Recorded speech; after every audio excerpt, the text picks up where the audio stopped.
회장님, 피하세요! 수행기사의 다급한 비명소리와 함께 세상이 굉음을 내며 뒤집혔습니다. 깨진 유리조각이 비처럼 쏟아지던 그 순간 저는 직감했습니다. 아, 이게 내 마지막이구나.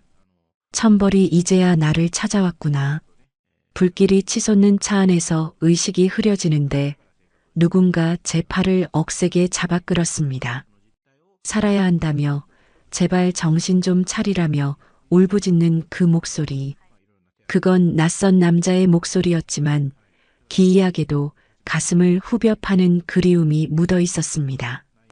가까스로 눈을 뜬 저는 저를 안고 있는 청년의 얼굴을 보고 숨조차 쉴 수 없었습니다. 이바구 시작 전에 구독과 좋아요 부탁드리며 끝까지 함께 해주세요. 그날 아침도 저는 강남 한복판 100평짜리 펜트하우스의 거대한 식탁에 홀로 앉아 있었습니다. 20명은 좋게 앉을 수 있는 이태리제 대리석 식탁. 그 끝에 앉아 저를 위해 차려진 진수성찬을 내려다보았습니다. 도우미 아주머니가 숨소리조차 죽이며 내려놓은 전복죽에선 김이 모락모락 피어올랐지만 제 속은 냉골처럼 차가웠습니다. 숟가락이 그릇에 부딪히는 달그락 소리가 마치 천둥 소리처럼 거실을 울렸습니다. 정막. 네, 그게 제 집의 주인이었습니다. 매일 아침 국내 최고의 의료진이 짜준 식단과 특급 호텔 출신 셰프가 만들어낸 요리들. 남들은 평생 한 번 구경하기도 힘든 산의 진미가 맺기 올라오지만 저는 압니다. 이 밥상엔 온기가 없습니다. 회장님, 식사 마치시면 바로 이동하셔야 합니다. 비서실장의 건조한 목소리가 허공을 갈랐습니다. 저는 말없이 수저를 내려놓았습니다. 내 통장에 찍힌 0의 개수가 12개가 넘으면 뭐합니까? 대한민국 재계 서열 12오순자. 사람들은 나를 철의 여인이라 부르며 우러러보거나 두려워하지만 정작 나는 5,000원짜리 국밥 한 그릇을 마음 편히 나눠 먹을 사람 하나가 없습니다. 오늘은 특별한 날이었습니다. 아니, 잔인한 날이라고 해야겠지요. 제 남편과 하나뿐인 아들 녀석의 기일이 겹치는 날이니까요. 새벽같이 일어나 목욕 재개하고 가장 아끼던 검은색 정장을 꺼내 입었습니다. 거울 속에 비친 칠순의 노파는 화려한 보석으로 치장하고 있었지만 눈빛만은 휑하니 비어 있었습니다. 수행기사가 운전하는 최고급 세단 뒷좌석에 앉아 교회의 가족묘원으로 향했습니다. 차창 밖으로 스쳐가는 풍경들이 야속하게도 너무나 아름다웠습니다. 봄꽃이 흐드러지게 피어 있더군요. 내 아들 현우가 참 좋아하던 꽃들이었습니다. 어머니, 저는 꽃이 좋아요. 돈보다 꽃이 더 예쁘잖아요. 그렇게 말하던 아들의 맑은 눈망울이 떠올라 가슴이 미어지는 것 같았습니다. 제가 그 아이를 벼랑 끝으로 몰지만 않았어도 지금쯤 제 옆에서 웃고 있었을 텐데. 봉분 앞에 나란히 선 2개의 비석. 그 차가운 돌덩이를 어루만지며 저는 속으로 빌고 또 빌었습니다. 여보, 현우야. 나도 이제 당신들 곁으로 갈 때가 됐나 보오. 돈은 원 없이 벌었는데 내 곁엔 아무도 없구려. 너무 외롭소. 내가 지은 죄가 많아서 죽어서도 자네들 못 만날까봐 그게 제일 겁이나. 눈시울이 뜨거워졌지만 꾹 참았습니다. 평생을 독하게 살아왔습니다.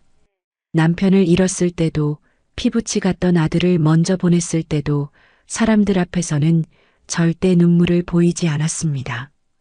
약해 보이면 잡아먹히는 게 이 바닥 생리니까요. 그게 내 자존심이고 내가 평생을 지켜온 갑옷이었습니다. 하지만 텅 빈 집에 돌아갈 생각을 하니 발걸음이 천근만근이었습니다. 한참을 그렇게 비석에 기대어 앉아있다 겨우 몸을 일으켰습니다. 돌아오는 차 안 운전대를 잡은 수행기사는 백미러로 제 눈치만 살피며 숨조차 크게 쉬지 않았습니다. 라디오 소리 하나 없는 차 안은 마치 달리는 관짝 같았습니다. 그때였습니다. 한적한 국도, 커브길을 돌던 순간이었습니다.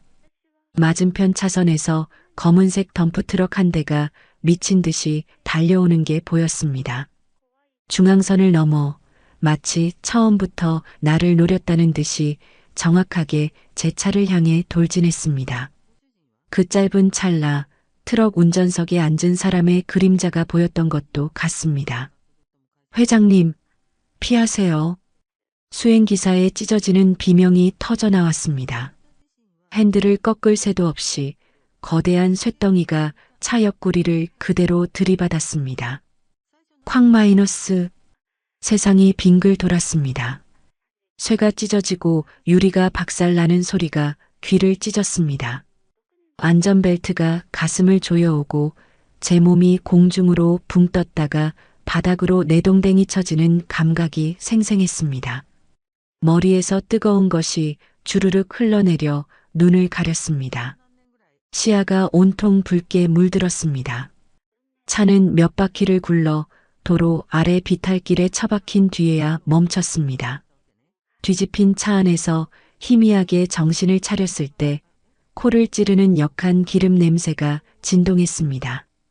아, 이렇게 가는구나. 오순자 인생 결국 이렇게 길바닥에서 끝나는구나. 평생을 악착같이 모은 재산도 죽으림을 다해 지켜온 회사도 아무 소용이 없었습니다. 어차피 저승길엔 들고 가지도 못할 것들. 수천억 자산가가 아니라 그냥 늙고 힘없는 노인네로 죽어가는 것이었습니다. 마지막 순간에 떠오른 건 딱 하나였습니다. 현우야, 내 아들. 죽은 아들의 얼굴이 핏빛이야 너머로 어른거렸습니다. 제발 한 번만 더 그 아이의 얼굴을 볼 수 있다면. 30년 전 그날 모진 말로 내치지 않고 따뜻하게 한 번만 안아줄 수 있다면. 펑 마이너스. 차체 어딘가에서 폭발음과 함께 불길이 치솟았습니다. 뜨거운 열기가 순식간에 살갗을 파고들었습니다. 이제 정말 끝이라고 생각하며 눈을 감으려는데 누군가 찌그러져 잠긴 문을 미친 듯이 두들기기 시작했습니다. 안에 사람 있어요. 이봐요. 정신 좀 차려보세요. 쇳덩이를 뜯어내는 듯한 소리와 함께 찌그러진 문틈으로 빛이 새어 들어왔습니다. 그리고 한 청년이 불길에 그을린 얼굴로 제게 손을 뻗었습니다. 할머니, 어서요. 곧 폭발할 것 같아요. 손잡으세요. 저는 힘없이 고개를 저었습니다. 몸이 말을 듣지 않았습니다. 다리는 끼어 움직이지 않았고 숨을 쉴 때마다 갈비뼈가 찌르는 듯 아팠습니다. 그냥 가. 나는 틀렸어. 하지만 청년은 포기하지 않았습니다. 깨진 유리창을 맨손으로 부수며 기어코 안으로 몸을 밀어 넣었습니다. 피가 뚝뚝 떨어지는 손으로 엉킨 안전벨트를 끊어내고 저를 억지로 밖으로 끌어내기 시작했습니다. 정신 차려요. 살아야죠. 어떻게든 살아야죠. 의식이 점점 아득해졌습니다. 뜨거운 불길과 매캐한 연기 속에서 나를 살리겠다고 울부짖는 청년의 얼굴이 흐릿하게 보였습니다. 땀과 그을음으로 범벅된 그 얼굴. 그런데 이상했습니다. 왜일까요? 처음 보는 그 낯선 청년의 얼굴에서 제가 평생을 그리워하고 사무쳐 했던 아들의 모습이 겹쳐 보였습니다. 특히 저 눈, 겁에 질려 있으면서도 결코 물러서지 않는 저 강인한 눈매. 내 아들 현우가 꼭 저런 눈을 하고 있었습니다. 저를 끌어안고 비탈길을 굴러내려오던 그 순간 등 뒤에서 거대한 폭발음이 고막을 때렸습니다. 화마가 우리를 집어삼킬 듯 덮쳐왔습니다. 저를 감싸 안은 청년의 등이 크게 한번 들썩이는 것이 느껴졌습니다. 따뜻했습니다. 30년 만에 처음 느껴보는 사람의 온기였습니다. 그리고 제 의식은 거기까지였습니다. 소독약 냄새가 진동했습니다. 링거 바늘이 꽂힌 팔이 묵직했습니다. 흐릿한 시야가 서서히 돌아오자 병실의 풍경이 눈에 들어왔습니다. VIP 병실 특유의 적막함, 그리고 그 적막을 깨고 누군가의 걱정스러운 목소리가 들려왔습니다. 할머니, 정신이 드세요? 심장이 쿵 하고 내려앉는 것 같았습니다. 그 목소리, 꿈결에서 들었던 그 목소리였습니다. 힘겹게 고개를 돌려 소리가 난 곳을 바라보았습니다. 침대 옆 보조의자에 한 청년이 앉아 있었습니다. 팔에는 붕대를 감고 얼굴에는 반창고를 덕지덕지 붙인 채였지만 저를 바라보는 눈빛만은 맑고 깊었습니다. 순간 숨이 턱 막혔습니다. 너, 말문이 막혀 목소리가 나오지 않았습니다. 헛것을 보고 있는 걸까? 마취가 덜 풀려 꿈을 꾸는 걸까? 그 청년의 얼굴은 30년 전 차갑게 식어가던 내 아들 현우의 마지막 얼굴과 소름 끼칠 정도로 닮아 있었습니다. 쌍꺼풀 없는 긴 눈매, 고집스럽게 담은 입술, 웃을 때 살짝 패는 왼쪽 보조개까지. 마치 죽은 아들이 시간을 거슬러 젊은 시절의 모습으로 제 앞에 앉아 있는 것 같았습니다. 의사 선생님 불러올게요. 잠시만요. 청년이 자리에서 일어나려 했습니다. 저는 반사적으로 그 청년의 손목을 낚아챘습니다. 링거줄이 팽팽하게 당겨져 살점이 찢어지는 듯 했지만 아픔조차 느껴지지 않았습니다. 가지마. 너 누구야? 도대체 누구야? 제 목소리는 짐승의 울음소리처럼 거칠었습니다. 청년은 당황한 듯 눈을 크게 떴습니다. 그 놀란 표정조차 아들과 똑같았습니다. 등골이 오싹해졌습니다. 진정하세요, 할머니. 전 그냥 사고 현장에 있었던 사람이에요. 할머니 구하다가 저도 좀 다쳐서 보호자가 안 오셔서 기다리고 있었어요. 거짓말하지 마. 저는 발작하듯 소리쳤습니다. 이게 우연일 리가 없습니다. 세상에 이렇게 닮은 사람이 있을 수는 없습니다. 혹시 그 여자가 보낸 걸까? 30년 전 내가 돈 봉투를 던지며 내쫓았던 그 천한 것이 이제 와서 복수하려고 내 앞에 덫을 놓은 걸까? 머릿속에서 온갖 의심과 공포가 독버섯처럼 피어올랐습니다. 재벌 회장으로 살아온 40년. 저에게 접근하는 사람들은 모두 목적이 있었습니다. 돈, 권력 아니면 내 약점. 순수한 호혜 따위는 믿지 않게 된 지 오래였습니다. 하물며 내 목숨을 구했다? 게다가 죽은 아들과 똑같은 얼굴을 하고서 할머니, 왜 그러세요? 어디 불편하세요? 청년이 걱정스런 얼굴로 제 이마에 손을 얹으려 했습니다. 저는 소스라치게 놀라며 그 손을 쳐냈습니다. 손대지 마. 더러운 손 치우란 말이야. 청년의 손이 허공에서 멈췄습니다. 무한함과 상처받은 기색이 스쳐 지나가는 그 얼굴을 보자 가슴 한구석이 욱신거렸습니다. 하지만 저는 그 감정을 억지로 눌러버렸습니다. 지금은 감상에 젖을 때가 아니었습니다. 그때 병실 문이 벌컥 열리며 최 비서실장이 뛰어들어왔습니다. 회장님, 깨어나셨습니까? 최 실장은 땀범벅이 된 채 제 침대로 달려왔습니다.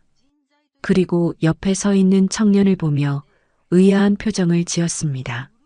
자네는? 제가 사고 현장에서 할머니를 당장 내보내. 제가 싸늘하게 명령했습니다. 최 실장이 흠칫 놀라 저를 쳐다보았습니다. 회장님, 이분은 생명의 은인이신데 내보내라고 했어. 당장 내 눈앞에서 치워.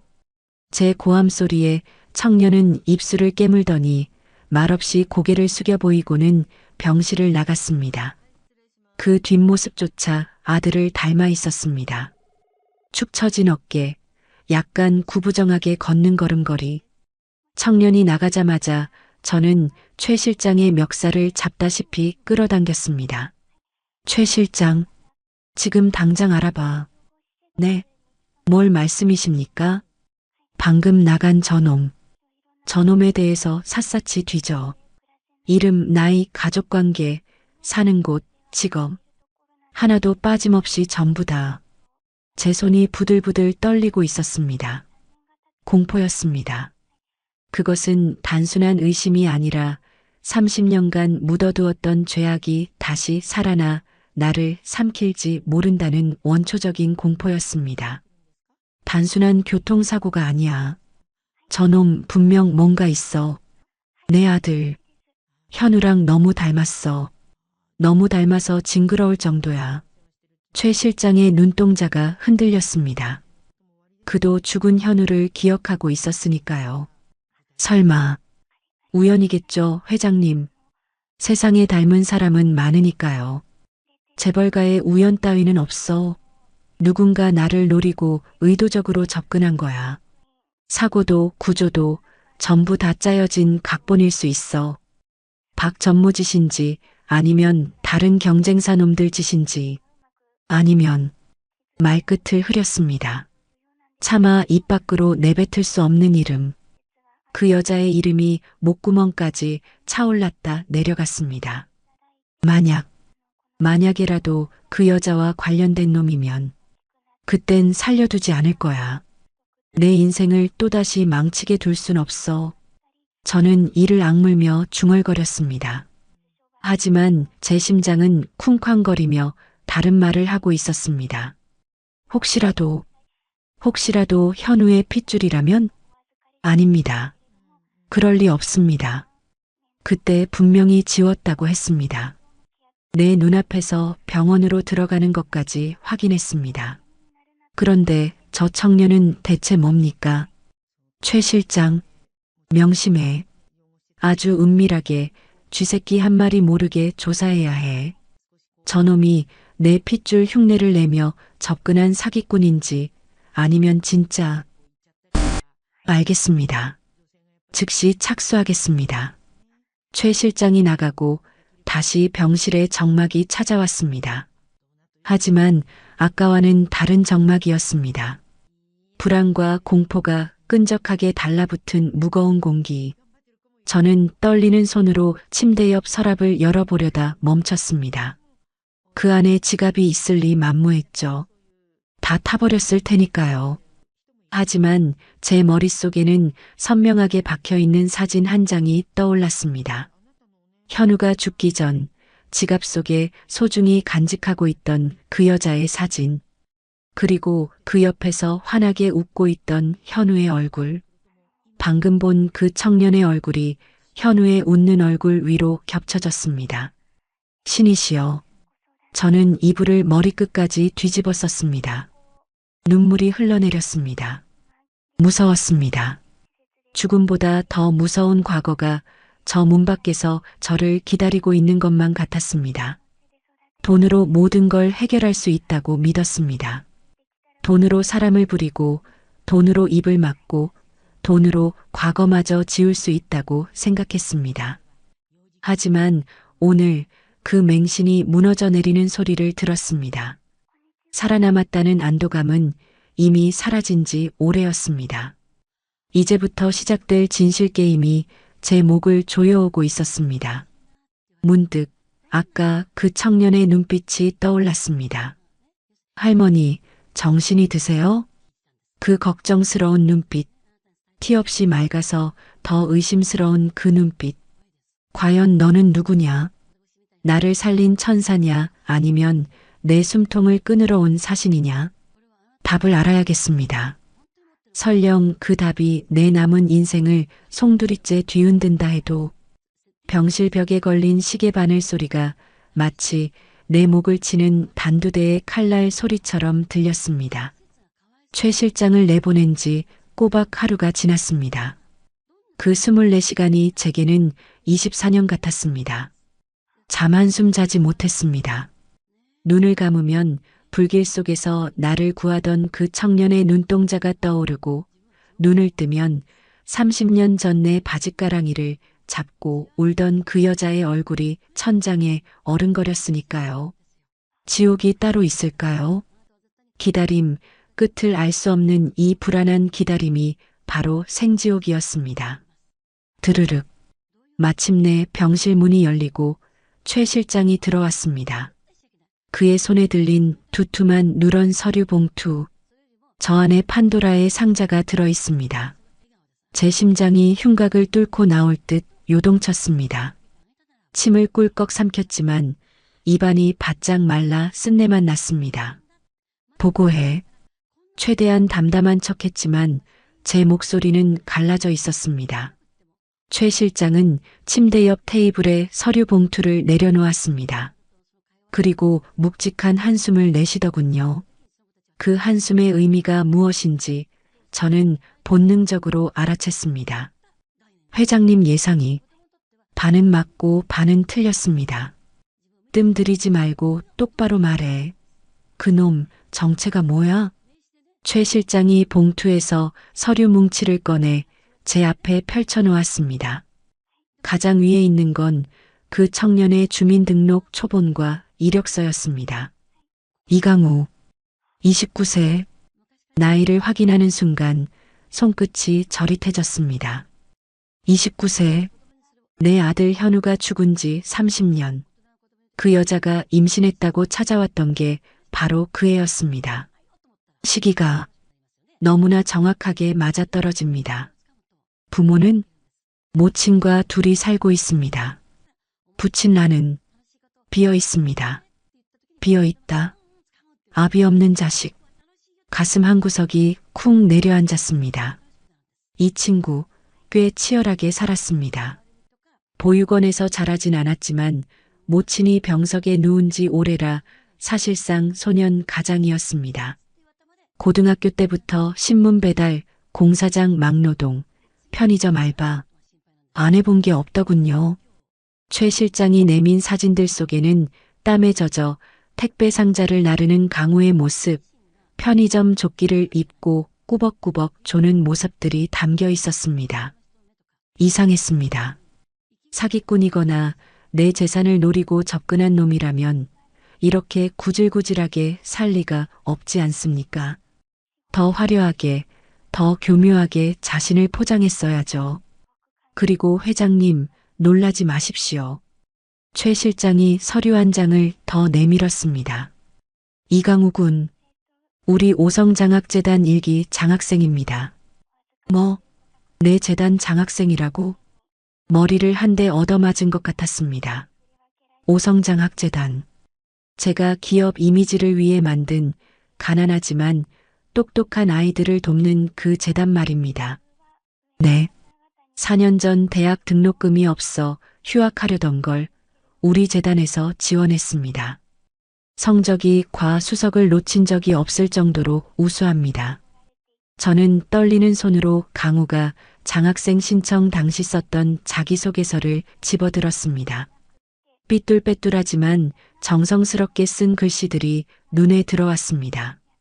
존경하는 인물 오순자 회장님. 숨이 턱 막혔습니다. 가진 것 없이 맨주먹으로 시작해 굴지의 기업을 일궈낸 회장님의 불굴의 의지를 존경합니다.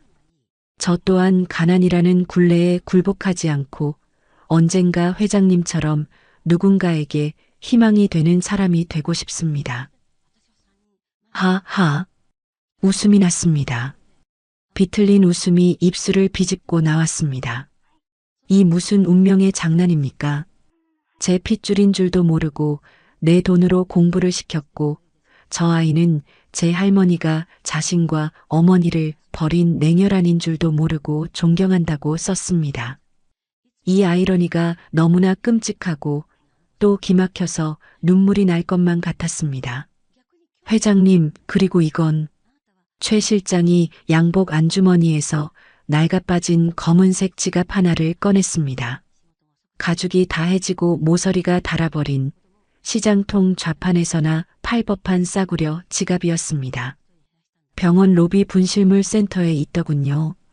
사고 당시 강우 군 주머니에서 빠진 모양입니다. 신분증 확인차 제가 임의로 가져왔습니다. 저는 홀린 듯 그 지갑을 받아들었습니다. 꼬질꼬질한 손때가 묻어있는 지갑. 불길 속에서 나를 구하느라 그 으름이 묻어있는 그 지갑. 손이 부들부들 떨려서 지갑을 여는 것조차 힘들었습니다. 지갑이 열리고 그 안에 내용물들이 쏟아져 나왔습니다. 1,000원짜리 지폐 몇 장, 떡볶이집 쿠폰, 도서관 대출증, 그리고 주민등록증. 이강우. 증명사진 속 청년이 저를 빤히 쳐다보고 있었습니다. 다시 봐도 현우와 너무 닮았습니다. 하지만 이것만으로는 부족했습니다. 심증은 차고 넘치지만 꼼짝 못할 물증이 필요했습니다. 유전자 검사를 의뢰하기 전에 제 눈으로 확인해야 할 것이 있었습니다. 지갑 깊숙한 곳, 지폐를 넣는 공간 안쪽에 손가락을 넣었습니다. 보통 남자들은 가장 소중한 것을 그곳에 숨겨두곤 하니까요. 제 아들 현우가 그랬던 것처럼 손끝에 빳빳한 종이의 감촉이 느껴졌습니다. 천천히, 아주 천천히 그 종이를 꺼냈습니다. 세월의 발에 누렇게 변색된 가장자리가 닳고 다른 작은 사진 한 장. 그 사진을 보는 순간 저는 비명을 지를 뻔했습니다. 입을 틀어막지 않았다면 병실이 떠나가라 소리를 질렀을 겁니다. 흡! 사진 속에는 젊은 남녀가 환하게 웃고 있었습니다. 촌스러운 90년대 옷차림 하지만 그 표정만은 세상을 다 가진 듯 행복해 보이는 두 사람. 남자는 제 죽은 아들 현우였습니다. 30년 전 교통사고로 떠나보내기 직전 가장 빛나던 시절의 모습 그대로, 그리고 그 옆에서 수줍게 현우의 팔짱을 끼고 있는 여자. 긴 생머리에 하얀 피부, 유난히 맑은 눈망울을 가진 여자. 김미정. 제 입에서 저주처럼 그 이름이 튀어나왔습니다. 잊으려야 잊을 수 없는 이름. 내 아들을 홀려 임신까지 하고 주제도 모르고 며느리 자리를 넘봤던 그 여자. 내가 돈 봉투를 얼굴에 뿌리며 다신 내 아들 앞에 나타나지 마라. 그 뱃속의 애도 지워라 하고 악담을 퍼부었던 바로 그 저자. 맞았습니다. 강우, 저 아이는 내 아들 현우와 김미정 사이에서 태어난 아이였습니다. 다리가 풀려 침대 위로 주저앉았습니다. 사진이 제 손에서 툭 하고 떨어져 하얀 시트 위로 나뒹굴었습니다. 그때였습니다. 사진 뒷면에 적힌 빛바랜 볼펜 글씨가 눈에 들어왔습니다. 현우의 필체였습니다. 사랑하는 미정, 그리고 우리 축복이와 함께 영원히 지켜줄게. 축복이. 그 뱃속의 아이 태명이 축복이었나 봅니다.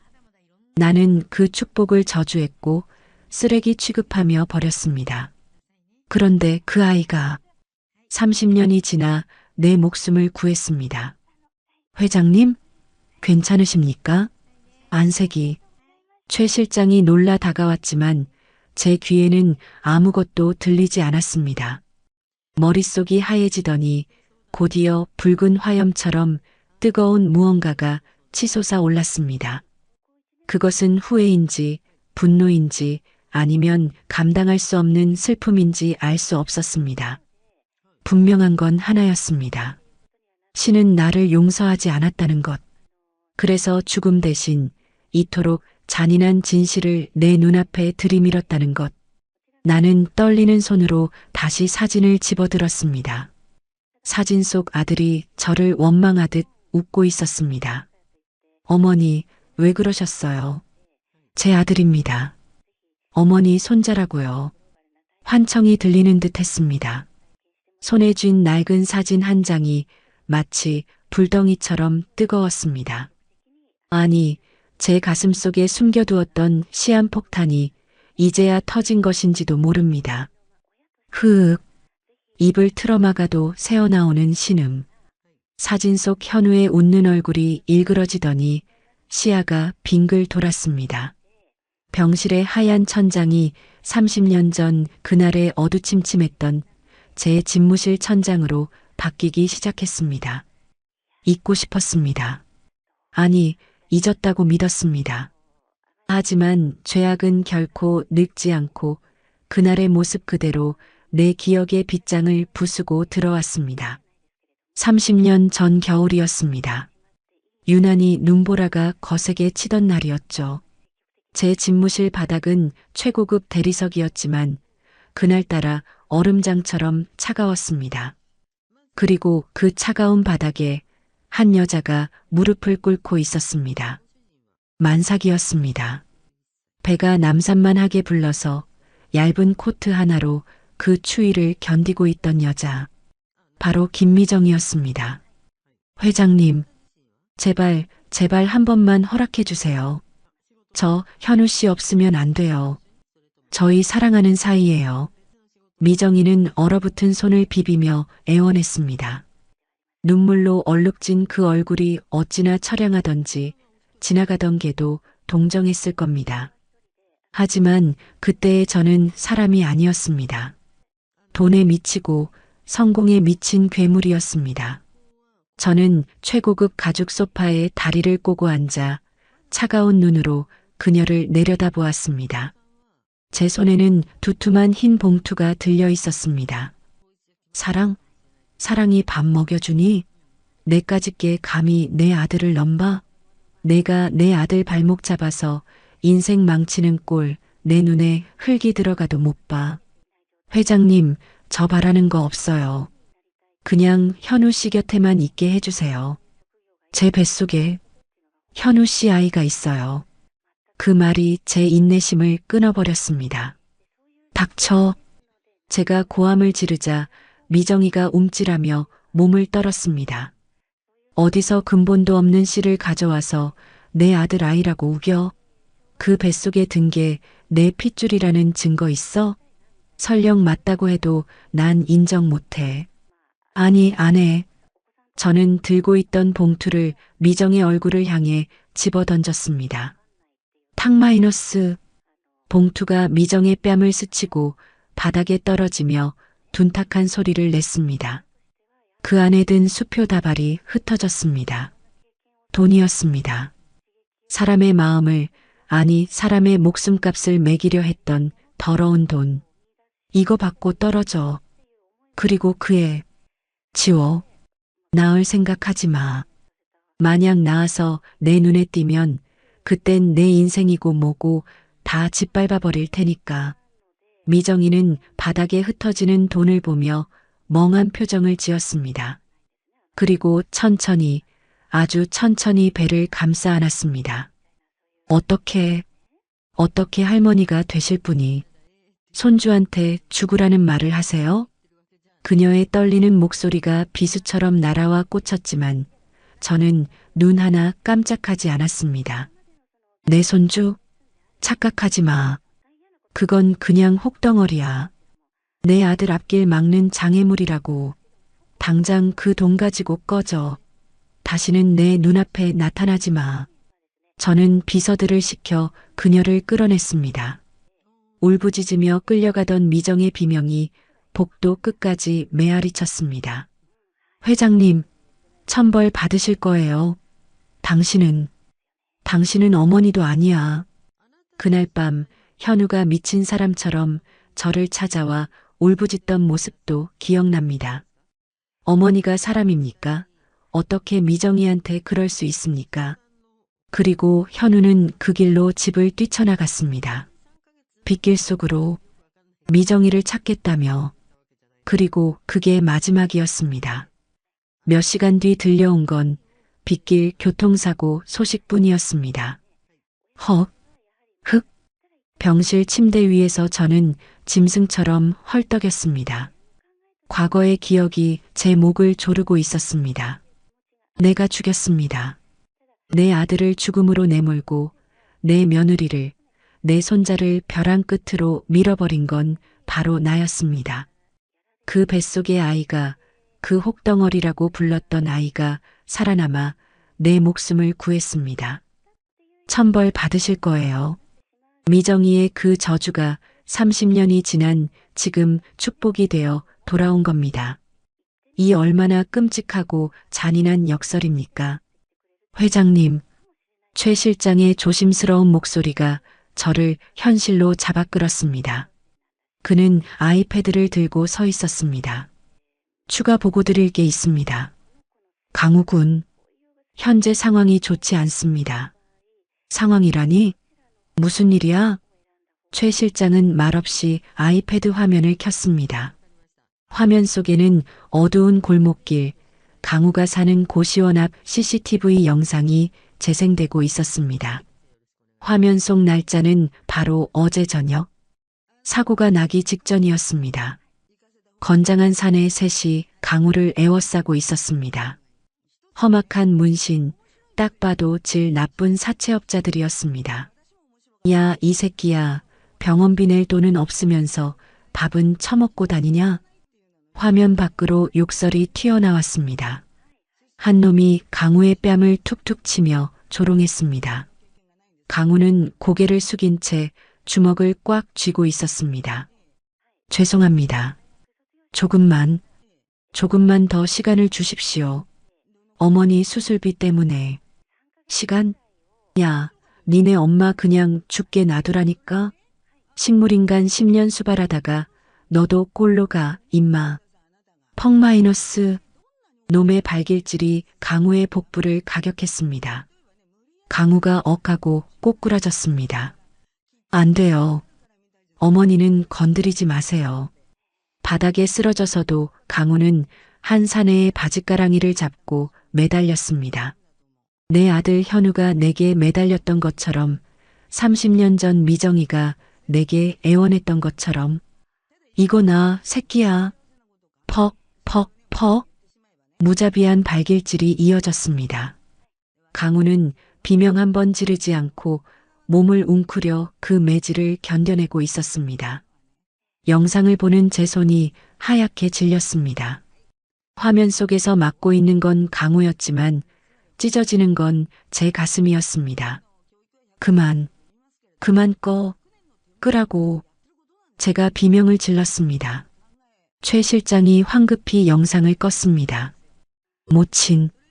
그러니까 김미정 씨는 현재 요양병원에 입원 중입니다. 10년 전 뇌출혈로 쓰러진 뒤 의식이 없는 상태입니다. 강우 군이 그 병원비를 대느라 사채까지 쓴 모양입니다. 아, 미정아, 너도 살아있었구나.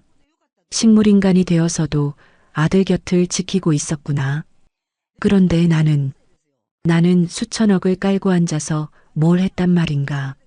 30년 전 내가 던진 그 돈다발이 결국 칼날이 되어 내 손자를 찌르고 있었습니다.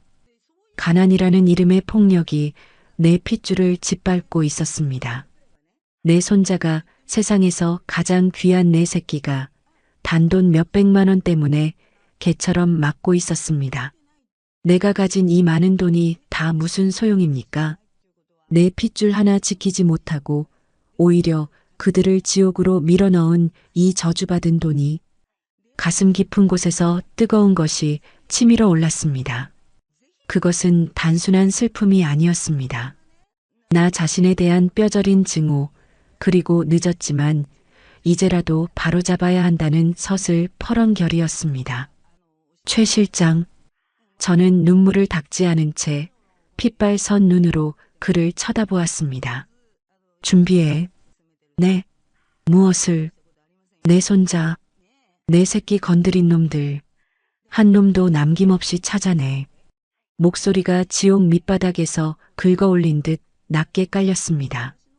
그리고 병원 알아봐.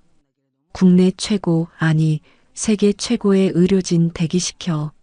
미정이, 내 며느리 살려내야 해. 하지만 회장님, 아직 유전자 검사 결과도 안 나왔고 이 사실이 외부에 알려지면 상관없어. 제가 버럭 소리를 질렀습니다. 링거 거치대가 흔들릴 정도였습니다. 유전자 검사? 종이 쪼가리 따위 필요 없어. 내 피가 끓고 있어. 저 아이가 내 핏줄이라고, 내 심장이 말하고 있단 말이야. 저는 떨리는 손으로 이불을 걷어찼습니다. 당장이라도 달려가 강우를 안아주고 싶었습니다. 그 멍든 몸을 어루만지며 미안하다고, 할머니가 너무 늦게 왔다고 빌고 싶었습니다. 하지만 아직은 아닙니다. 지금 나서면 오히려 그 아이가 위험해질 수 있습니다. 박전무, 그 하이에나 같은 놈들이 냄새를 맡고 달려들 테니까요. 나는 눈물을 삼키며 다시 침대에 몸을 뉘었습니다. 눈을 감자 강우의 모습이 떠올랐습니다. 사채업자에게 맞으면서도 어머니를 지키려 했던 그 효심, 나를 구하기 위해 불길 속으로 뛰어들었던 그 용기. 그 아이는 나를 닮지 않았습니다. 돈밖에 모르는 괴물인 나를 닮지 않고 사랑을 위해 목숨을 걸었던 제 아비와 어미를 닮았습니다. 그래서 더 아프고 그래서 더 미치도록 사랑스럽습니다. 이제 내가 할 일은 하나입니다. 내가 가진 모든 것, 돈, 권력, 인맥, 그 모든 무기를 동원해 내 손자를 지키는 것.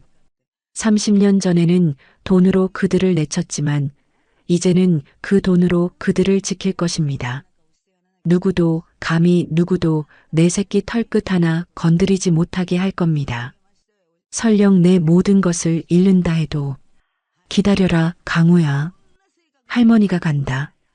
어둠 속에서 저는 주먹을 꽉 쥐었습니다. 손톱이 살을 파고들어 피가 배어 나왔지만 그 아픔조차 느껴지지 않았습니다.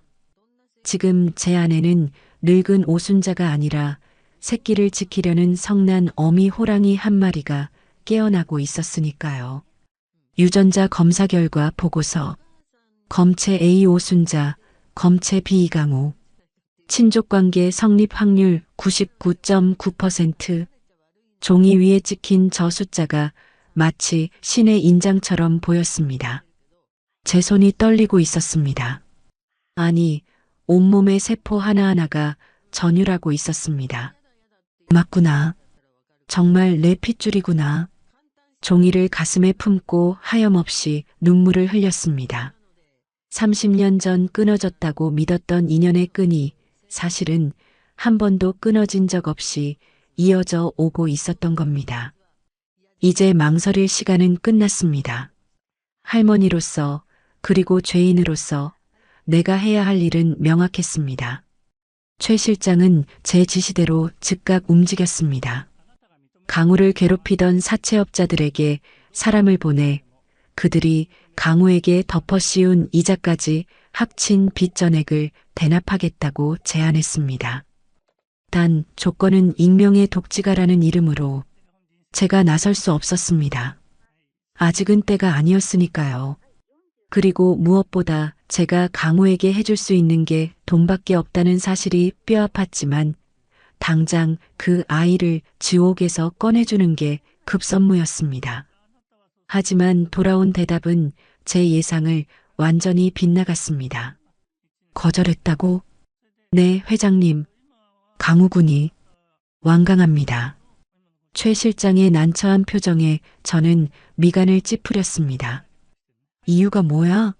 빚 갚아주겠다는데, 어머니 병원비 대주겠다는데 왜 마다해? 지금 찬밥 더운 밥 가릴 처지가 아니잖아. 그게 이유 없는 돈은 받지 않겠다고 합니다. 그리고 뭐? 자신을 구해주려던 게 혹시 그날 사고 차량의 주인이냐고 묻더군요. 만약 그렇다면 더더욱 받을 수 없다고. 머리가 띵했습니다. 눈치가 빠른 녀석입니다. 아니, 자존심이 센 겁니다. 제 아비 현우처럼. 그래서 제가 아니라고 그냥 재단 후원자라고 둘러댔는데도 막무가내입니다. 직접 만나서 거절하겠다고 찾아오겠다는 걸 겨우 말렸습니다. 답답함에 가슴을 쳤습니다. 돈이면 다 되는 줄 알았습니다. 평생을 그렇게 살아왔으니까요. 그런데 빈털터리인 제 손자가 그깟 자존심 하나로 수천만 원을 거절하고 있습니다. 내가 직접 가야겠어. 회장님, 아직 몸도 성치 않으신데. 잔말 말고 차 대기시켜. 내 눈으로 직접 보고 설득해야겠어. 환자복 위에 코트를 걸치고 몰래 병원을 빠져나왔습니다. 강우가 일하고 있다는 편의점으로 향했습니다. 유리창 너머로 강우의 모습이 보였습니다. 좁은 카운터에 서서 삼각김밥으로 끼니를 때우며 전공 서적을 들여다보고 있는 모습, 헬스칸 볼, 터진 입술. CCTV 영상으로 봤던 것보다 실물은 훨씬 더 야위어 있었습니다. 딸랑 마이너스. 문을 열고 들어서자 강우가 화들짝 놀라 고개를 들었습니다. 어서 오세. 할머니? 강우의 눈이 휘둥그레졌습니다. 며칠 전 VIP 병실에서 저를 보고 쫓겨났던 기억이 생생할 테니까요. 여긴 어떻게? 아니, 몸은 괜찮으세요? 저를 쫓아낼 줄 알았는데 강우는 제 안색부터 살폈습니다. 그 착한 심성이 또 한 번 제 가슴을 후벼 팠습니다. 지나가다 들렀다. 목이 말라서. 저는 짐짓퉁명스럽게 말하며 음료수 냉장고로 향했습니다. 손이 떨려 음료수 캔을 집는 것조차 쉽지 않았습니다. 계산대에 캔을 내려놓자 강우가 머뭇거리며 입을 열었습니다. 저기 할머니, 지난번엔 죄송했어요. 제가 주제넘게 굴었죠. 많이 놀라셨을 텐데. 오히려 사과를 하는 건 강우였습니다. 저는 울컥 치미는 감정을 억누르며 지갑을 열었습니다. 빚이 있다지? 강우의 표정이 순식간에 굳어졌습니다. 네, 그걸 어떻게 해? 내가 내 장학생이라며. 재단에서 들었다. 사채까지 썼다면서. 아, 네. 강우가 고개를 숙였습니다. 내가 갚아주마. 그깟 돈, 나한테는 껌값도 안 되니까. 대신 조건이 있다. 내 회사에 들어와서 일해. 월급에서 까는 걸로 하자. 최대한 비즈니스적인 제안인 척 자존심을 건드리지 않으려 애썼습니다. 하지만 강우의 눈빛이 차갑게 가라앉았습니다. 죄송합니다. 마음만 받겠습니다. 왜? 돈이 무서워서? 아니면 내가 싫어서? 아니요. 돈으로 빚진 마음, 돈으로 갚는 거, 그거 비겁한 거니까요. 뭐? 강우는 제 눈을 똑바로 쳐다보며 말했습니다. 할머니가 저 도와주시고 싶은 마음 감사해요. 절 구해주셨다는 부채감 때문이시겠죠. 하지만 저는 대가 바라고 할머니 구한 거 아닙니다. 사람 목숨값 돈으로 계산하는 거 싫어요. 숨이 턱 막혔습니다. 30년 전 제가 미정이에게 했던 말이 떠올랐습니다. 사랑? 사랑이 밥 먹여주니? 돈 받고 떨어져. 저는 사랑과 진심을 돈으로 계산하려 했던 사람이었습니다. 그런데 제 손자는 돈보다 사람의 마음이 먼저라고 말하고 있습니다. 가난하지만 비굴하지 않은 그 눈빛. 제 아들 현우가 저를 보며 했던 말과 겹쳐졌습니다. 어머니, 돈으로 모든 걸 살 순 없어요. 어머니는 가난한 사람이에요. 저는 아무 말도 할 수 없었습니다. 지갑을 쥔 손이 부끄러워 견딜 수가 없었습니다. 그리고 저 혼자 힘으로 해결할 수 있습니다. 어머니 병원비도 제 인생도요. 정직하게 벌어서 갚을 겁니다. 강우의 단호한 거절에 저는 패배를 인정해야 했습니다. 이 아이는 제가 생각했던 것보다 훨씬 더 단단한 아이였습니다. 제가 돈으로 키우지 않아서 오히려 더 올바르게 자란 것일지도 모릅니다. 편의점을 나오는 제 등 뒤로 강우의 인사가 들렸습니다. 건강하세요, 할머니. 또 오세요. 차에 오르자마자 참았던 눈물이 터져 나왔습니다. 기특하고 미안하고 또 자랑스러워서. 하지만 이 감동에 젖어 있을 시간은 길지 않았습니다. 회장님, 큰일 났습니다. 최 실장의 목소리가 다급했습니다. 박 전무가 움직였습니다. 회장님, 사고 현장 CCTV를 확보했다고 합니다. 그리고 강우 군이 회장님을 구하는 장면, 병실에 찾아왔던 기록까지 다 가져갔답니다.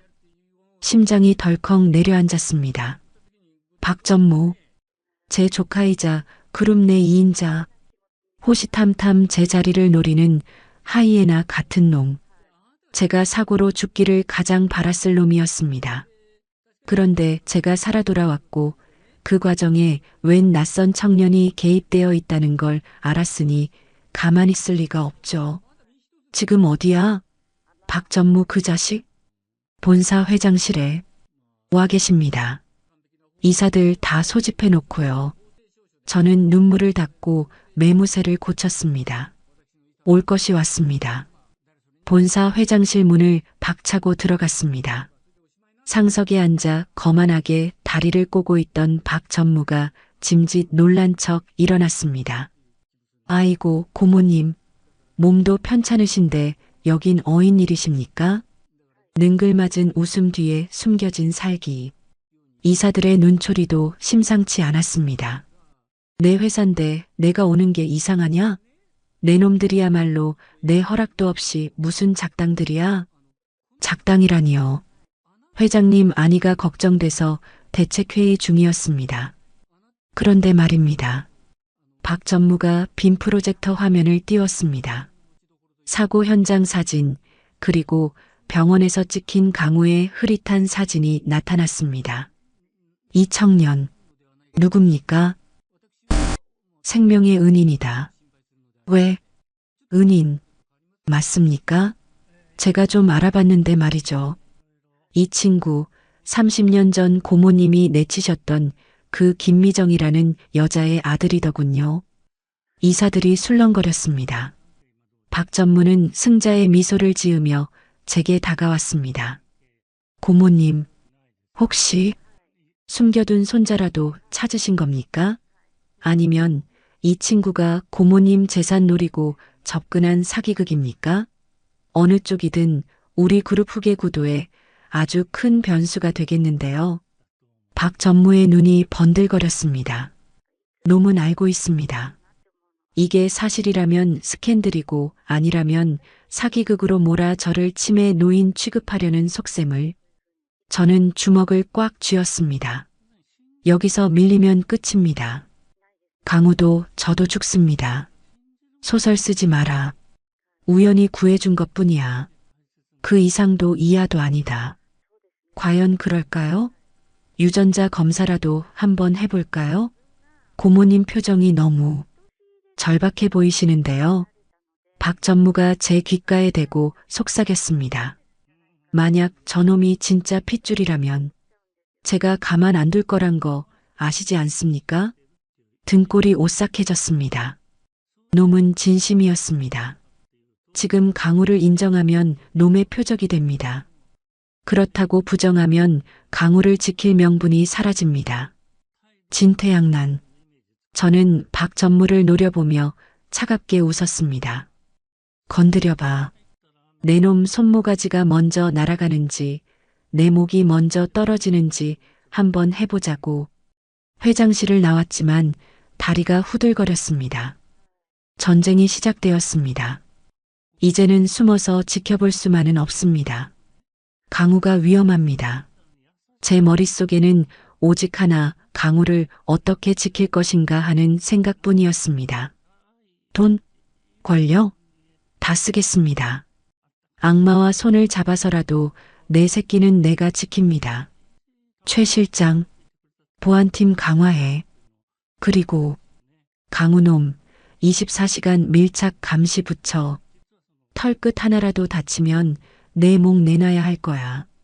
차가운 빌딩 숲, 제 비장한 명령이 메아리 쳤습니다. 30년 전에는 아들을 버렸던 그 회장실에서 이제는 손자를 지키기 위한 전쟁을 선포했습니다. 하지만 저는 몰랐습니다. 박 전무의 마수가 이미 강우의 목을 조르기 시작했다는 것을. 시간을 3시간 전으로 되돌려 보겠습니다. 편의점 아르바이트를 마치고 귀가하던 강우가 검은 승합차에 실려간 건 순식간이었다고 합니다.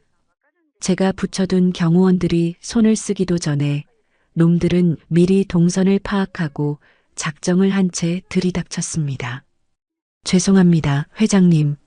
놈들이 너무 조직적으로. 피투성이가 되어 돌아온 경호팀장의 보고를 듣는 내내 저는 미동도 하지 않았습니다. 떨리는 손을 탁자 아래로 감추고 입술을 깨물어 피를 냈습니다. 지금 흥분하면 집니다. 놈들이 노리는 게 바로 그겁니다. 늙은 오순자가 이성을 잃고 날뛰다 스스로 무너지는 것. 띠리링 마이너스. 제 개인 휴대폰이 울렸습니다. 발신자 표시 제한. 올 것이 왔습니다. 여보세요. 고모님 밤이 늦었는데 안 주무시고 깨어 계셨습니까? 박전무였습니다. 기름기 낀 목소리, 비열한 웃음기. 당장이라도 수화기를 씹어먹고 싶었지만 참았습니다. 용건만 말해. 내 손자, 어디 있냐? 아이고, 벌써 내 손자라고 인정하시네요? 거보세요. 제가 뭘 했습니까? 핏줄 당기는 건 못 속인다니까요. 허튼 수작 부리면 내 놈 뼈를 갈아서 개 사료로 줄 테다. 강우 털끝 하나라도 건드리면. 워워, 진정하십시오. 아직은 털끝 하나 안 건드렸습니다. 아직은요. 박 전무가 킬킬거리며 말을 이었습니다. 거래를 좀 하시죠. 내일 열릴 임시 주주총회. 거기서 고모님이 가진 지분 전량을 저에게 양도한다는 각서에 도장만 찍으시면 됩니다. 그럼 이 귀하신 도련님은 털끝 하나 안 다치고 보내드리죠. 미친놈. 회사를 날로 먹으려 들어? 선택은 고모님이 하시는 겁니다. 회사입니까? 아니면 30년 만에 찾은 핏줄입니까? 아, 참고로 이 친구 성질이 꽤 있더군요. 반항하다가 얼굴을 좀 긁혔는데 더 다치면 마음 아프시잖습니까? 전화기 너머로 읍 하는 막힌 신음소리가 들려왔습니다. 강우였습니다. 눈앞이 캄캄해졌습니다. 평생을 바쳐 일군 회사입니다. 내 피와 땀, 내 젊음이 다 녹아있는 오성그룹. 그걸 저런 파렴치한 놈에게 넘기라니요. 하지만 강우의 신음소리를 듣는 순간 답은 이미 정해져 있었습니다. 알았다. 오, 역시 결단력 하나는 타의 추종을 불허하십니다. 장소 말해. 내가 직접 간다. 각서랑 도장 들고 갈 테니까 강우 눈앞에 대령해놔. 혼자 오셔야 합니다. 쥐새끼 한 마리라도 달고 오면 거래는 파기입니다. 전화를 끊고 저는 비서실장을 보며 고개를 저었습니다. 따라오지 말라는 신호였습니다. 회장님, 위험합니다. 경찰에 신고를. 신고하면 강우가 죽어. 놈은 빈말할 놈이 아니야. 저는 금고에서 인감도장을 꺼냈습니다. 그리고 주주총회 의결권 위임장과 주식 양도 증서에 서명을 했습니다. 손이 떨리지 않았습니다. 오히려 차분했습니다. 돈, 명예, 회사? 다 가져가라지. 그따위 것들, 내 새끼 목숨값에 비하면 휴지 조각만도 못한 것을. 30년 전에는 돈 때문에 자식을 버렸지만 오늘은 돈을 버리고 자식을 구할 겁니다. 그것이 내가 할 수 있는 유일한 속죄니까요. 약속 장소는 인천에 폐기된 물류창고였습니다. 으스스한 냉기가 감도는 거대한 철문 앞. 저는 지팡이를 짚고 차에서 내렸습니다. 칠순의 노구였지만 발걸음만은 그 어느 때보다 단단했습니다. 끼잉 마이너스. 녹슨 철문이 열리고 창고 안의 풍경이 들어왔습니다. 먼지 쌓인 자재들 사이 덩치 큰 사내들이 도열해 있었고 그 중앙에 의자에 묶인 강우가 보였습니다. 입에는 청테이프가 붙어 있고 얼굴은 멍투성이었습니다. 강우야. 저도 모르게 비명이 터져 나왔습니다. 강우가 고개를 들어 저를 보았습니다. 놀란 눈. 왜 할머니가 여기에 있느냐는 듯한 믿을 수 없다는 표정. 어서 오십시오, 고모님. 박 전무가 짝짝짝 박수를 치며 어둠 속에서 걸어 나왔습니다. 진짜 혼자 오셨네요? 역시 여장부십니다. 각서 여기 있다. 애부터 풀어. 저는 서류 봉투를 흔들어 보였습니다. 박 전무가 눈짓하자 부하 하나가 다가와 봉투를 낚아채 갔습니다. 박 전무는 서류를 훑어보고는 만족스러운 미소를 지었습니다. 확실하군요. 인감 증명까지 완벽하고 확인했으면 풀어. 당장? 아, 급하시긴. 그런데 고모님, 이 친구한테 인사는 하셔야죠. 아직 이 친구는 상황 파악이 안 된 것 같아서 말입니다. 박 전무가 강우에게 다가갔습니다. 그리고 강우의 입에 붙은 테이프를 거칠게 떼어냈습니다. 으악! 강우가 고통스러운 신음을 흘렸습니다. 저는 지팡이를 들어 박 전무를 내리치려 달려들었습니다. 이게만도 못한 자식? 손대지 마. 하지만 덩치 큰 부하들이 제 팔을 붙잡았습니다. 늙은 힘으로는 역부족이었습니다. 이봐, 청년. 박 전무가 강우의 턱을 잡고 흔들었습니다. 너 저 할망구가 누군지 아냐? 그냥 돈 좀 있는 동네 할머니인 줄 알지?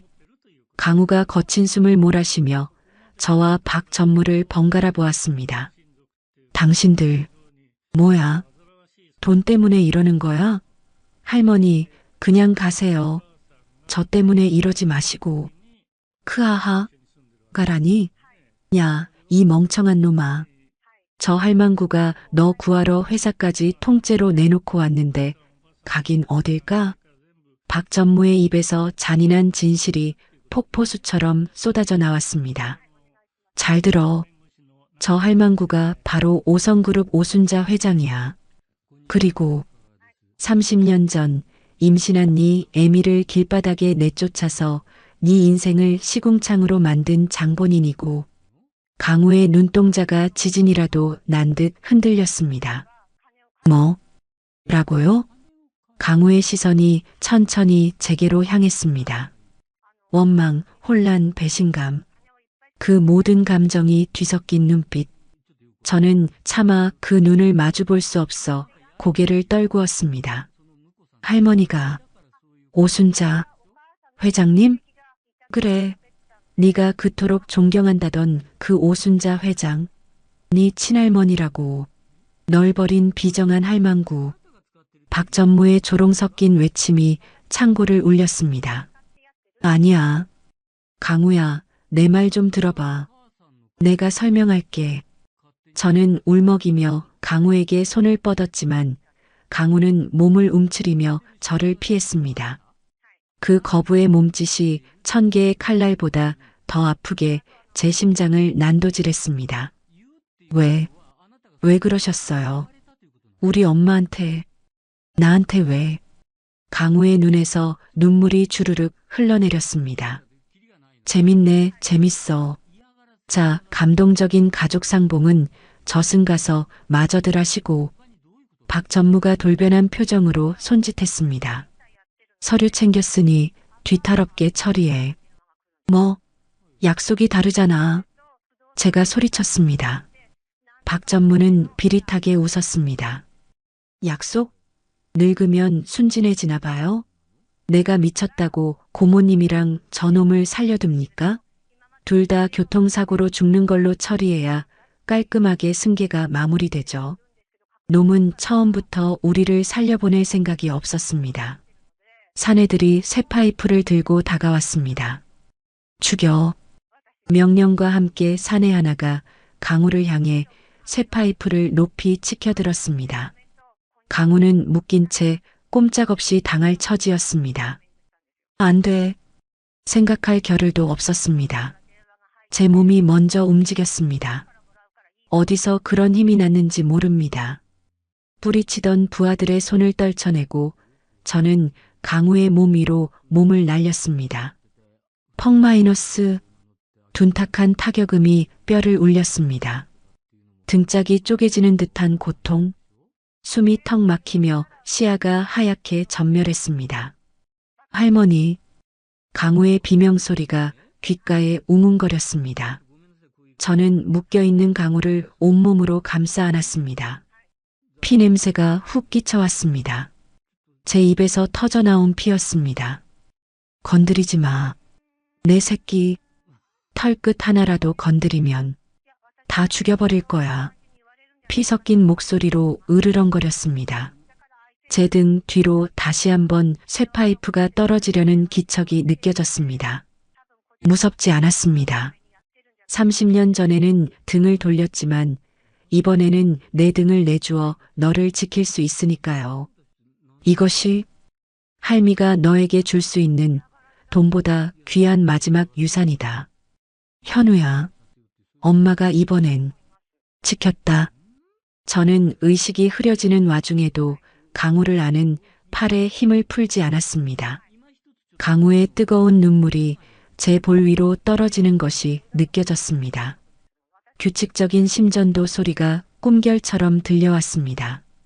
나는 죽었는가? 아니면 아직도 그 지옥 같은 창고 바닥에 누워 있는가? 등짝이 불에 댄 듯 화끈거렸지만 묘하게도 마음은 편안했습니다. 눈을 떴을 때 흐릿한 시야 속에 경찰 제복들이 보였습니다. 아, 살았구나. 최 실장이 기어이 경찰을 달고 왔구나. 놈의 고집이 내 목숨을, 아니 강우의 목숨을 살렸구나. 하지만 안도감도 잠시 끔찍한 통증이 밀려왔습니다. 쇠파이프에 맞은 등과 어깨가 부서진 듯 욱신거렸습니다. 하지만 저는 신음조차 내뱉을 겨를이 없었습니다. 강우는 갈라진 목소리로 강우부터 찾았습니다. 옆 침상에 누워 응급처치를 받고 있는 강우의 모습이 보였습니다. 찢어진 이마, 퉁퉁 부은 뺨. 하지만 다행히 숨은 붙어 있었습니다. 살아 있었습니다. 회장님, 움직이시면 안 됩니다. 의료진들이 달려와 저를 제지했습니다. 저는 다시 깊은 수면 마취 속으로 빠져들었습니다. 다시 눈을 떴을 때는 며칠이 지나 있었습니다. 1인실 병실. 창밖에는 비가 추적추적 내리고 있었습니다. 몸을 일으키려는데 누군가 제 손을 살며시 잡아 눌렀습니다. 일어나지 마세요. 척추에 금이 갔대요. 강우였습니다. 환자복을 입고 붕대를 감은 채 제 침대 곁을 지키고 있던 아이. 하지만 그 눈빛은 예전과 달랐습니다. 원망, 혼란, 슬픔, 복잡한 감정이 소용돌이치고 있었습니다. 이제 피할 곳은 없었습니다. 모든 진실이 드러난 지금 제가 해야 할 일은 변명이 아니라 고백이었습니다. 강우야, 많이 아프지? 지금 그게 중요해요? 강우의 목소리가 떨리고 있었습니다. 박전모, 그 사람이 한 말 사실이에요? 회장님이 정말 내 할머니 맞아요? 저는 힘겹게 고개를 끄덕였습니다. 그래, 내가 내 아비 현우의 어미다. 그럼 우리 엄마 내쫓은 것도 뱃속에 있던 저를 지우라고 했다는 것도 다 사실이에요? 강우의 눈에 눈물이 고였습니다. 차마 그 눈을 똑바로 볼 수 없었습니다. 하지만 피해서는 안 되었습니다. 그것이 저 아이에게 줄 수 있는 최소한의 예의니까요. 사실이다. 30년 전 그날 내 엄마가 만삭의 몸으로 나를 찾아왔었다. 살려달라고 받아달라고 빌었지. 하지만 나는 돈 봉투를 얼굴에 던지며 내쫓았다. 내 아버지가 그렇게 간 뒤에도 나는 너희 모자를 찾지 않았다. 아니, 잊으려고 했다. 내 죄를 덮으려고. 어떻게 그럴 수가 있어요? 강우가 울분을 토해냈습니다. 어떻게 사람이, 아니 가족이 그럴 수 있어요? 엄마가 얼마나 힘들게 사셨는지 아세요? 평생을 죄인처럼 숨죽여 사셨어요. 아빠 제사상 차려놓고 밤새 우시다가 뇌출혈로 쓰러지셨다고요. 강우의 절규가 병실을 울렸습니다. 저는 아빠도 없이 가난하다고 손가락질 받으면서도 그래도 우리 할머니는 훌륭한 분일 거라고, 피치 못할 사정이 있었을 거라고 그렇게 믿고 살았어요. 장학금 받으면서 회장님 존경한다고, 훌륭한 사람 되겠다고. 바보처럼. 강우는 말을 잇지 못하고 흐느꼈습니다. 그 눈물이 비수가 되어 제 가슴을 후벼 팠습니다. 미안하다. 제 입에서 나온 말은 고작 그 한마디였습니다. 천마디 변명보다 뼈저린 사과가 필요했습니다. 죽어 마땅한 죄다. 내가 괴물이었다. 돈에 눈이 멀어 내 새끼 귀한 줄도 모르고 너희를 지옥 속에 살게 했어. 저는 링거 바늘이 꽂힌 손을 뻗어 강우의 손을 잡으려 했습니다. 강우가 움찔했지만 이번에는 피하지 않았습니다. 염치 없지만 이제라도 갚고 싶었다. 너를 처음 본 순간 내 아비가 살아 돌아온 줄 알았어. 하늘이 내게 준 마지막 기회라고 생각했다. 그래서 내 목숨을 내놓아서라도 너만은 살리고 싶었어. 제 눈에서도 뜨거운 눈물이 흘러내렸습니다. 강우야, 이 늙은이 용서하지 마라. 평생 원망해도 좋아. 하지만 제발 내 곁을 떠나지만 말아다오. 내 어미 병원비, 내 앞날 내가 다 책임지게 해줘. 돈으로 때우려는 게 아니야.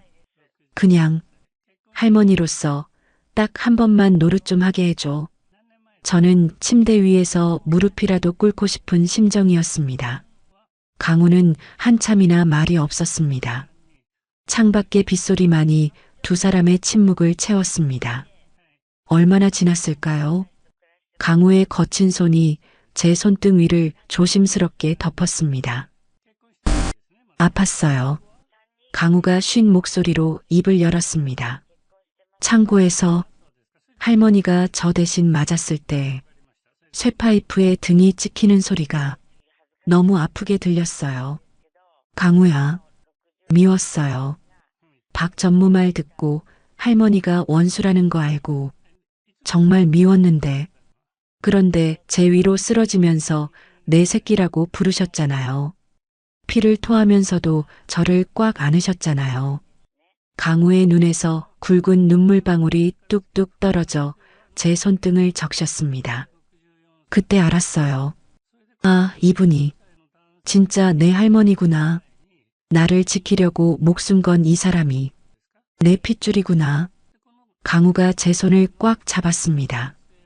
용서 다 된 건 아니에요.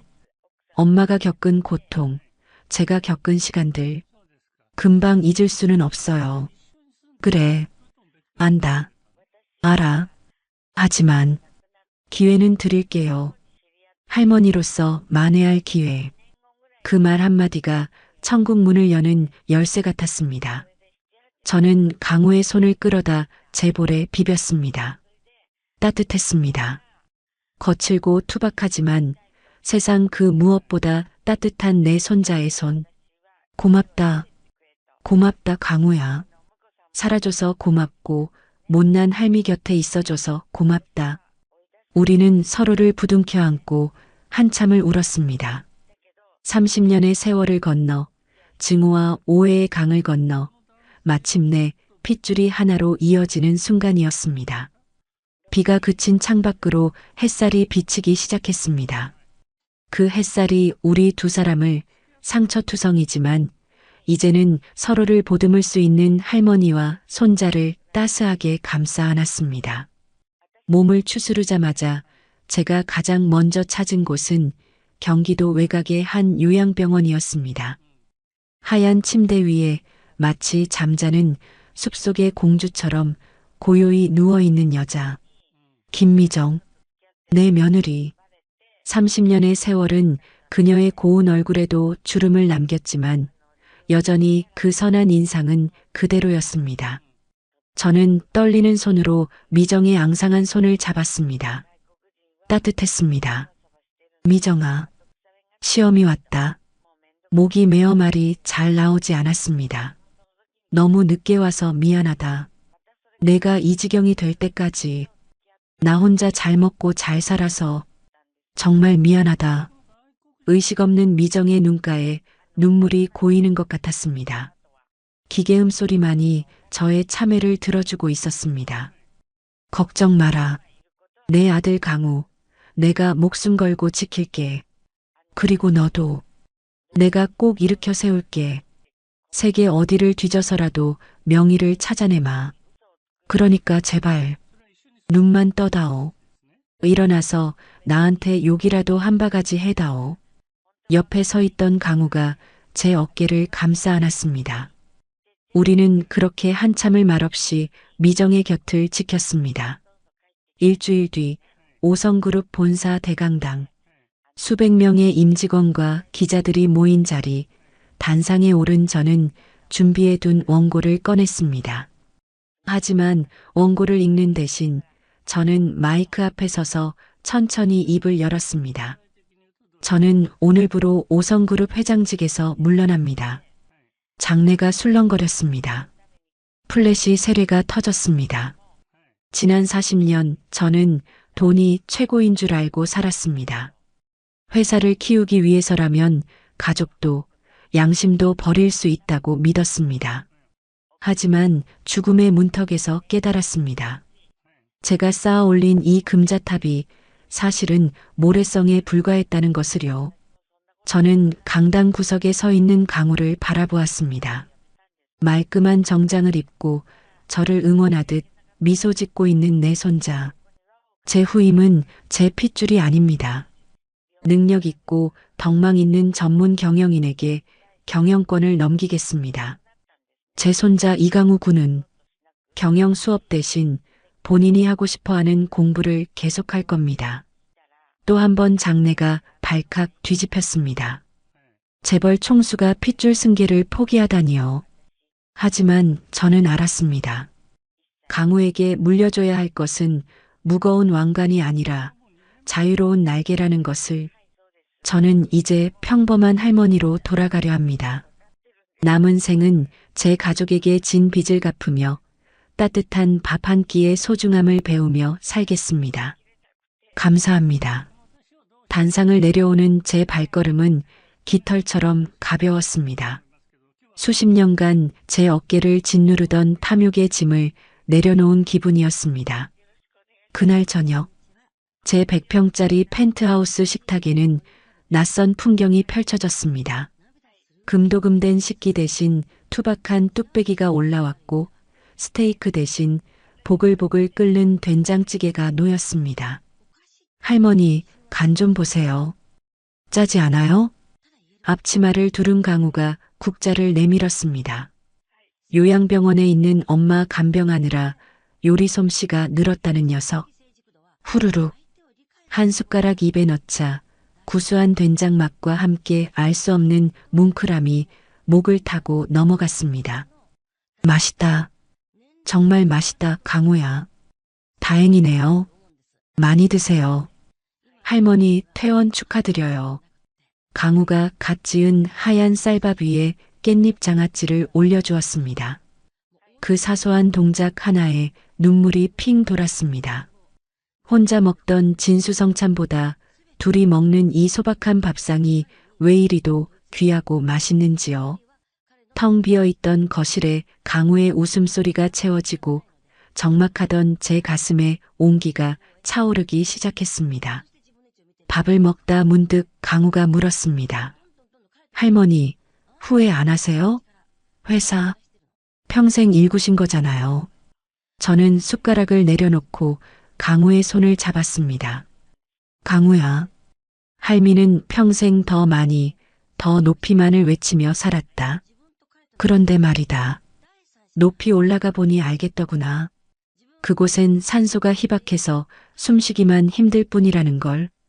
강우의 눈을 지그시 바라보았습니다. 내가 진짜 이루고 싶었던 건 100층짜리 빌딩이 아니라 바로 이런 거였어. 사랑하는 사람과 마주 앉아 따뜻한 밥 한 끼 먹는 것. 오늘 내가 차려준 이 밥상이 내 인생 최고의 성공이다. 강우가 쑥스러운 듯 코끝을 찡긋하며 웃었습니다. 아, 저 미소. 30년 전 현우가 보여주던 그 맑은 미소. 이제는 지킬 수 있습니다. 아니, 영원히 지킬 겁니다. 식사를 마치고 강우와 나란히 소파에 앉아 과일을 깎았습니다. TV에서는 주말 연속극이 흘러나오고 창밖으로는 서울의 야경이 별처럼 반짝였습니다. 문득 30년 전 그날이 떠올랐습니다. 만약 그때 내가 미정이를 받아들였다면 우리 가족은 더 일찍 행복할 수 있었을까요? 지나간 시간은 되돌릴 수 없습니다. 하지만 남은 시간은 다르게 채울 수 있습니다. 할머니, 내일은 엄마 면회 갔다가 꽃 구경 가요. 벚꽃이 만개했대요. 그래, 그러자. 우리 강우 하고 싶은 거 다 하자. 저는 강우의 어깨에 머리를 기대었습니다. 늙고 지친 몸이었지만 마음만은 다시 태어난 듯 생기가 돌았습니다. 사고가 났던 그날, 죽음 앞에서 제가 찾았던 답은 돈이 아니었습니다. 사람이었습니다. 그리고 신은 제게 기적처럼 그 답을 보내주셨습니다. 불길 속으로 뛰어들어 나를 구해준 나의 천사, 나의 손자.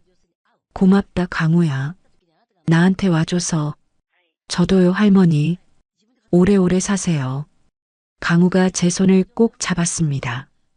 거칠지만 따뜻한 그 손의 온기가 제 심장까지 전해졌습니다. 창밖의 달빛이 유난히 밝았습니다. 현우야, 보고 있니? 내 아들이 이렇게 훌륭하게 자랐단다. 엄마가, 이제야 진짜 엄마가 된 것 같구나. 내 남은 인생, 이 아이를 위해, 그리고 너를 위해 살다가마. 돈이 아니라 사랑을 남기는 사람으로. 오늘의 이바구는 여기까지입니다.